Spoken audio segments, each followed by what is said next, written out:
very difficult task of reconstruction and recovery. This has been good work, it's been hard work, and can I say also, the test of good work is persistence and endurance and staying until the task is done. So John, congratulations from me for the work done so far, and of course we've still got a whole lot of work to do ahead. Bill Shorten, my Parliamentary Secretary, Jenny Macklin, the responsible Federal Government Minister, Christine Nixon, who was the Chair, of course, of Vibra, Ben Hubbard, the CEO, Pat McNamara, who's here as the Chair of the Victorian Bushfire Appeal Fund. Where's Pat? Okay, he's the tall one to my left, I'm told. No comment on you, mate. John Burgess, Chair of the Flowerdale Community Recovery Committee, Lynn Guntner, the Mayor of Murrindindi, and Ben Hardman, the local state member. And of course, we also have other folk here from the local community. You know what's important about being here today is persistence and endurance. Now, this community, like so many in this part of Victoria and across the state, has suffered so much.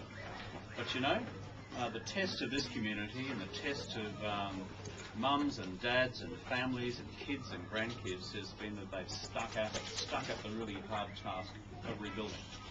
For so many people, this is such an emotional journey. It is really tough.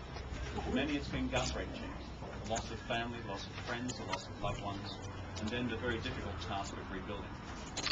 Coming up here this morning, I stopped off at Whittlesea for a cup of coffee at the local bakery, and just wandering around the street for a few minutes and running into some locals and hearing from them about their experience of this recovery.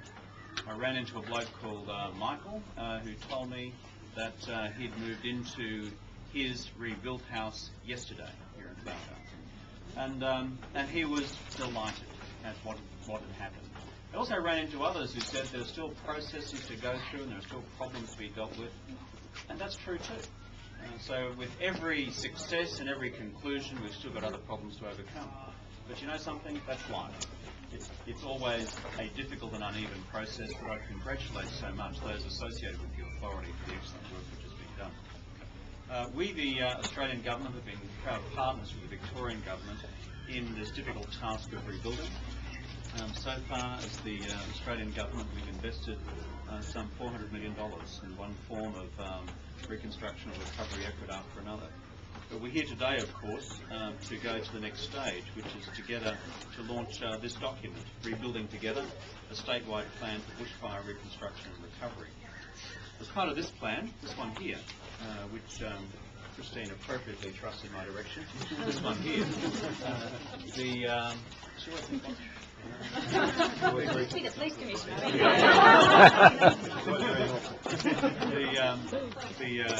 that's why we both want to in this job. Is launching this plan, which reflects, of course, a statewide plan for bushfire reconstruction and recovery. And what you see reflected in it is a contribution between the two governments, the Australian Government and the Victorian Government, of $117 million. Of course, the cost of further reconstruction and recovery. This is important work, and it goes to many, many practical areas which will assist the reconstruction process.